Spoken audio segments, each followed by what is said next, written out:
many techniques that I still use to this day, and as a result I have a freakishly large rib cage and diaphragm. But they keep me from losing my voice regularly in game sessions and hard sessions and long days. So, yeah. Yeah, I think if anybody here is wanting to be in this industry or to this job, I think any classes you can take that relate to acting or breathing, you know, voice, everything will make you a stronger, better performer. So yeah, I started out as an actor, and I also do a lot of comedy and have written some one lady shows to release all the characters inside my head that you don't get cast for if you're doing on-camera work. And then the voiceover stuff came sort of organically out of that. I started out doing a lot of German language learning programs. I always do it. It's just doing vocabulary without any intonation for like hours. So Yes. like, laufen, gehen, sehen, lachen, Bratwurst.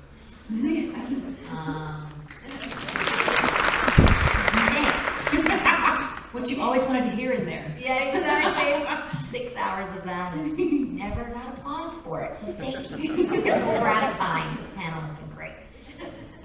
But yeah, so if there's anybody here today that wants to do it, definitely take classes. And I think, you know, it is called voice acting. Mm-hmm. So you gotta study acting a bit, at least. It is acting. In one way or another, study it. You know, there's a piece I want to add to this too. Acting is one side of it, but actors, you know, there's a stereotype out there about the neurotic, self-involved actor. There's one thing I would say to you, which is you're just part of the equation. Focus on your being a mature, not self-involved person. Get out and volunteer. It is one of the greatest antidotes to self-involvement that there is. Whenever you're feeling blue or like you don't want to be on the planet anymore, go volunteer because they need a body down there to do something. So go do it. And the other thing is learn about money and adulting. Because there's a myth. I have a whole podcast about money, and it's free. Ironically, I'll never monetize it. Because people need to be educated. There's a myth out there that if you're good at money and business, you're not a creative person. If you're creative and you're somehow good at business and money, it makes you less creative. And that's BS. I want to smash that thing wide open because that's just crap. I want a world with more artists and creative people who are financially empowered. So get on it. Go adult. So, Charlotte. How did you start out? Yeah. Wait, but I thought the question was about voice protection. how did you start in voice protection? How did I start? Okay, I didn't hear that. I didn't hear the first part. Voice protection. Gosh, I don't want to go into how I started because it's another long story. But acting, of course, I was doing television for 8 years, and it's actually a really hard community to get into voice acting. It was a lot more, even 5 years ago when I was first trying to get in. I've been in voiceover for 3 years. It was such a tight and close community that I was like, it's not in a bad way, it's just that the way it was just like so many, it was like very male dominated even 5 years ago. I think things have changed even in the last 3 years. Dude, we broke that ceiling. Right? Yeah, I've noticed that. And there's a strong group of women that I found in the voiceover community that has really broken the ceiling, so to speak, I guess, for it. And so it's been awesome. It's been a good time to get in, but at first it was really tough. But once I got in, it's been a very welcoming community that in a lot of ways I don't feel is always the case for on-camera acting. And so just being honest, in terms of my experience. But yeah, and then so my first big job was a lead on Call of Duty Black Ops 3. I don't know if you guys know Call of Duty. But I was on that game, and my agent actually didn't protect me, so made me go in and do vocally stressful work for 4 hours straight for like the first 6 sessions. And then I realized, you know what, I think I need to, no one told me that I should protect my voice or myself. This was 3 years ago. So my natural voice used to be like this, but my character in Call of Duty is like this. 54 more, I shall never yield. do that for 4 hours, and now I sound like this. And I know that to you guys it might sound high still, but I used to have a voice that was much higher, and I've been like sort of permanently damaged because of it. So it was an interesting learning experience. I called my agent and I was like, I went to the bathroom about 2.5 hours into my session, and I spit out like pink saliva, which meant that I was bleeding. Yep. And I was shocked, and I was like, okay, at this point, I think like when you're new, you're just thinking like, oh, I have to do a good job on this job. I don't want to lose it. I don't want them to think I'm weak because I'm a woman or whatever the hell, like crazy things that, we tell ourselves. And so I finally said, okay, am I allowed to ask for like a 2-hour cap? Because I start losing my voice at 1.5 hours in. And so they started doing that for me, and ever since then I've kind of really looked into learning how to preserve my voice, using my diaphragm, things that singers do. I'm like, oh, okay, voiceover artists need to do this too. So I learned the hard way, but I think that everybody in voiceover learns the hard way at one point, in their career. You make mistakes, and that's how you learn. I've been offered a couple roles that were vocally stressful, and I think I've been a tiny bit traumatized, so I've turned them down as of recently, but maybe I'll get back into it once I kind of, get over the trauma. But It's such an interesting point you make, because I think one of the things that I've been in this a little longer than you guys. A couple things you said. One of them is community. Something that I focus on. I've been doing voiceover for 35 freaking years, and I've been doing it in the LA community for, I don't even know how long time, 25 years. It'll be 25 years in September. And one of the things that I really focus on as sort of a longer standing human there is community. I really think reaching out and helping each other. I don't believe in competition. Like, we all stand together. Vanessa and I, have a lot of commonality in some of our vocal ranges, but if she gets a role, it's freaking perfect for her, and she's brilliant at it, and I'm inspired. I'm so inspired by her all the time. Likewise. And I'm led forward by that. And so I like to reach out, and I wish I'd seen you before that. I would have told you. Reach out, because it's so good. I can tell you how to get it back, actually. Really? All that's happened is your vocal cords have thickened, because they've got a little bit of scar tissue going on. And when you sing and you get the higher notes, you thin them out physically. So if you just get a little singing lessons going on, you'll learn, and you will have access to that upper range. You just gained another piece. You added a chunk to your possibility. But also this whole thing about breaking the gender barrier. When I started with my agents, in the same agents I've had since 1993. We talked about this a little bit yesterday in the green room. They would send copy, and it would be like woman number 2, and customer number 4, announcer, and I'd be like, who's reading the announcer? They're like, they want a man. I'm like, let me do it. They're like, well, they want to. I'm like, just record it. You don't have to send it. Just record it. And I did that every week. And by 2000, I could not turn on the TV or radio without hearing myself. And I'm like, we freaking did it. We broke that wall. And now it's women everywhere.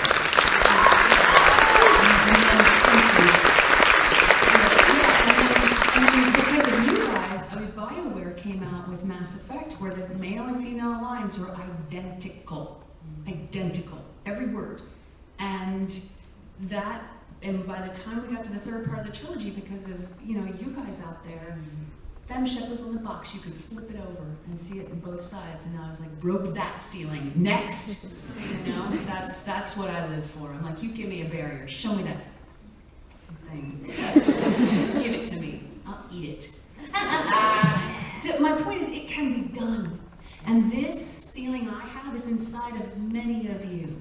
So don't take no for an answer. I didn't ask if it was easy to get in or not. I was like, I'm going. I don't know when I'm going to get through, but I'm going to go. I'm going to go breaking. I'm going to be part of this community. And I'm very conscious of my languaging in my head. I don't use the word trying. I don't use the word going to or about to as if I can help it, if I'm aware of it. If I'm using that word, I'm not really that committed to what I'm doing. When I'm doing it, the unconscious mind is a computer. It takes things very literally. So if you say I'm trying to, it's going to try. If you say I am doing, it's going to do. And you need to pull that huge machine to your benefit to achieve what you want.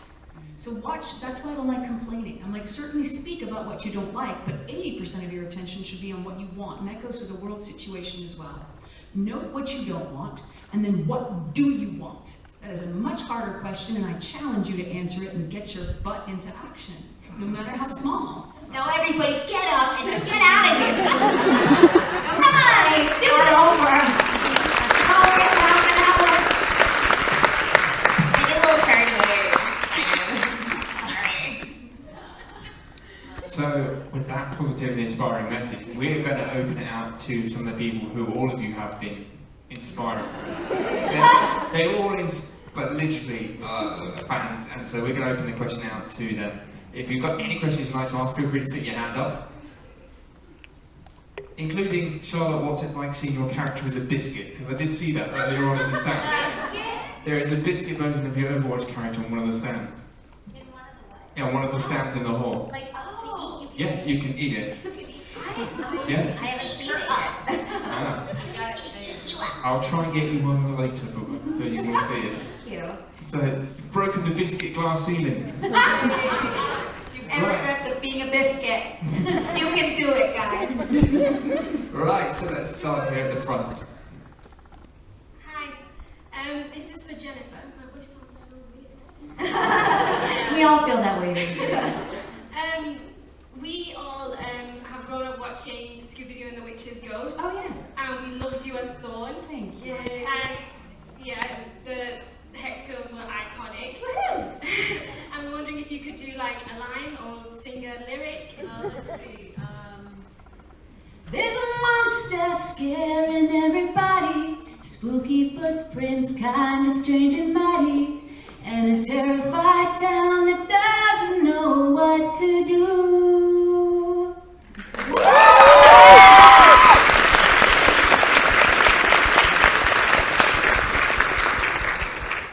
And we have another person here. Hi. In light of like the conversation we just had about like coronavirus and stuff, I just wanted to ask you guys if there's like one specific person that like really inspires you guys to do better or like be better, I guess. So many. My grandmother. If I have to pick one. And then Robin Williams.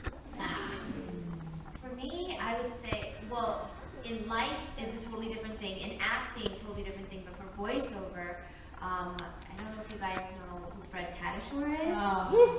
He plays Soldier 76 and a whole bunch of other characters in, not in Overwatch, but yeah, he's in Overwatch as well.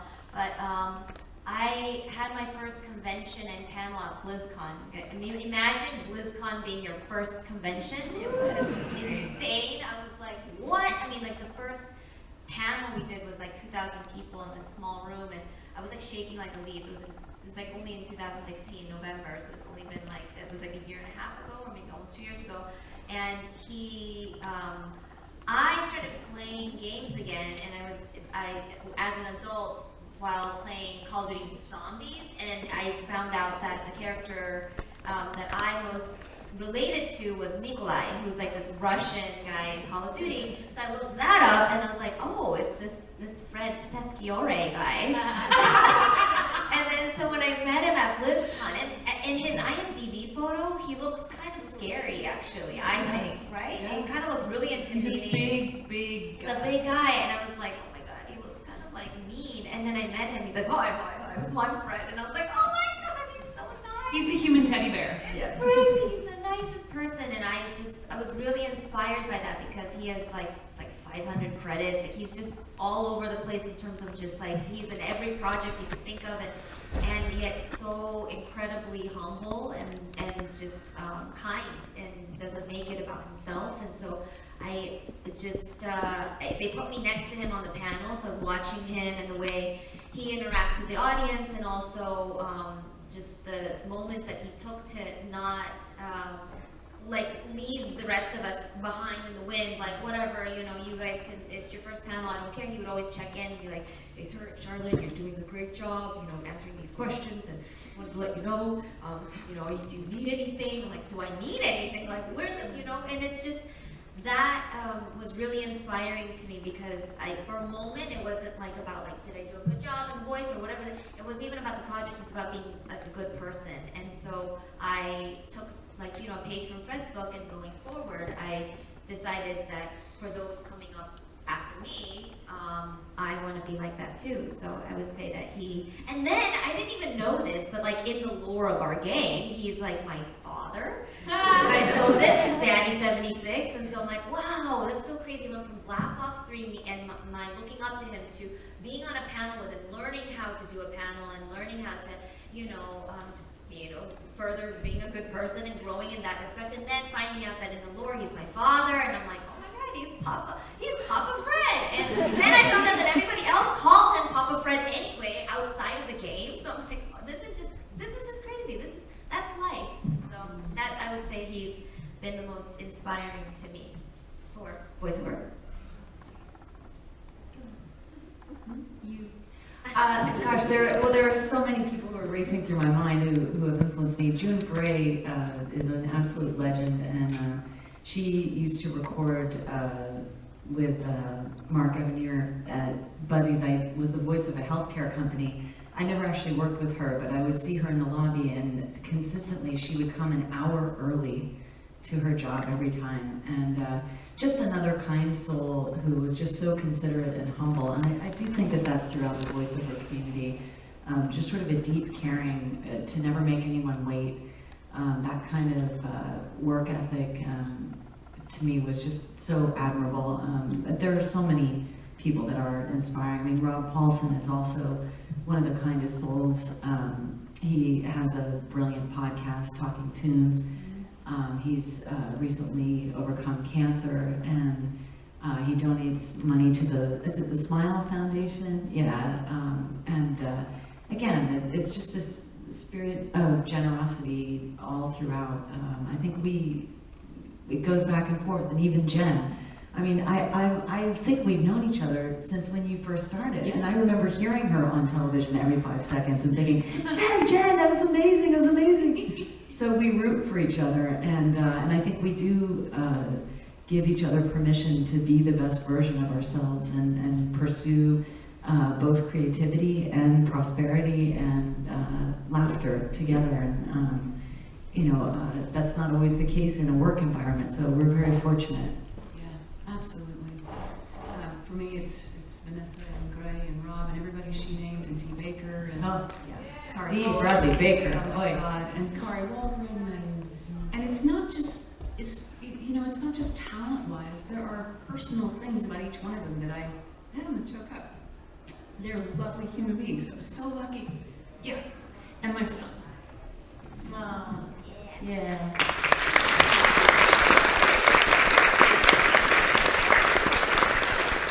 I have a question here for everyone right in the middle.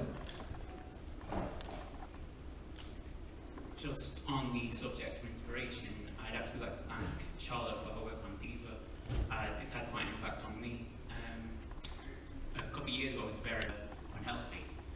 But And watch myself cry to see what my face was doing. It would make me cry even more to see myself. But to be fair, your dad is a very famous actor and writer, and so it runs in Germany. Yeah, and so it runs in the family. And Yeah.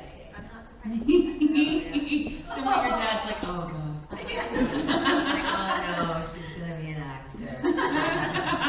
But I actually talked to a well-known actor once who told me, this is kind of a macabre story.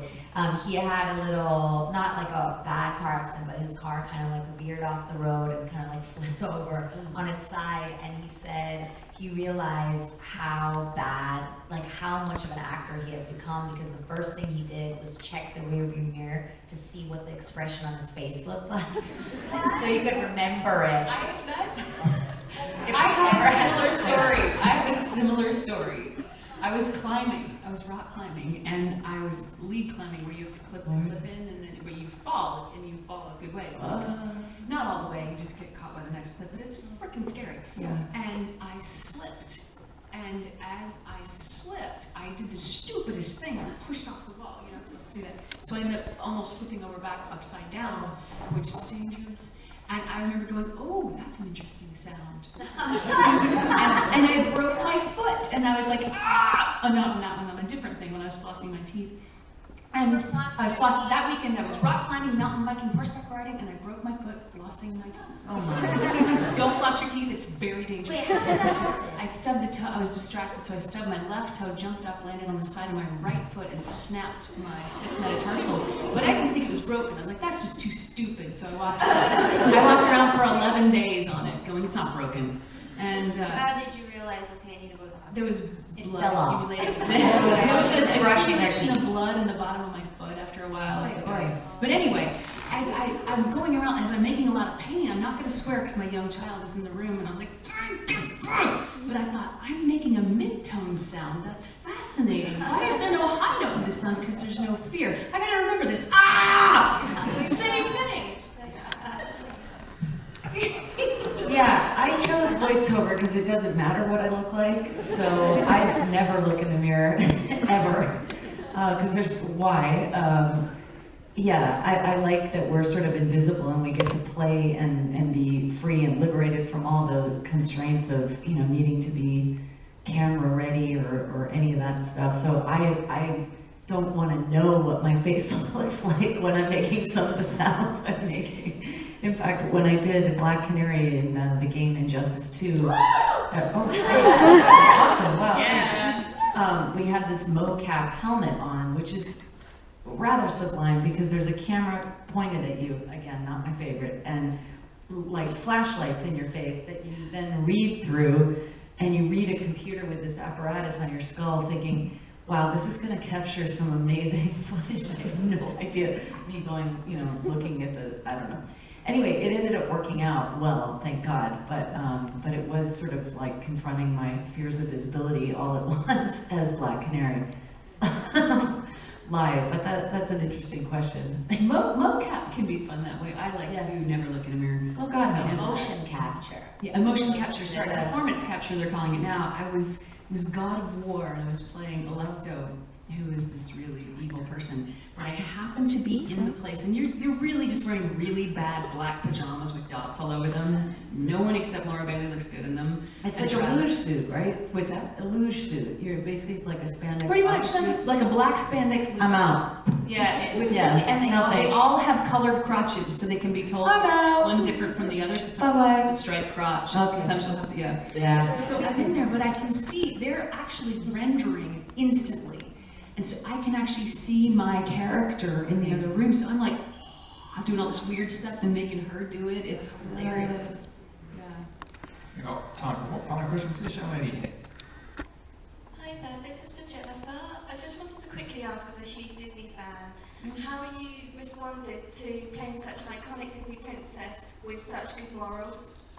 Oh, I love playing Cinderella. I mean, there was a long time, actually, till about 2011 when I got that gig in '94, and then in '95 I became Sleeping Beauty as well. And I was both until 2011 when the chips got so good you could actually start to figure out it was the same person. So they had to divide us, and I was actually kind of thrilled I got to keep Cinderella. It was amazing. Funny little fact, I was not ever allowed to watch cartoons as a kid, so I really didn't have much background and wasn't much of a branded kid as a result, thankfully. But I really love that character, and I relate to her a lot on some levels. That's a long story for another day. It was an honor. It's an incredible honor to take over that role. I used to do jingle singing when I was a teenager, and I learned it like a song. They had a little tape recorder there, and I got there early enough, and I was by myself, so I just played it over and over and over, and learned her like the melody, and then intuitively went into her being, and so it was a huge honor. I absolutely love that character. Every time I mean, come on, it's amazing. Thank you. Well, ladies and gentlemen, that is all. Please join me in giving a huge round of applause.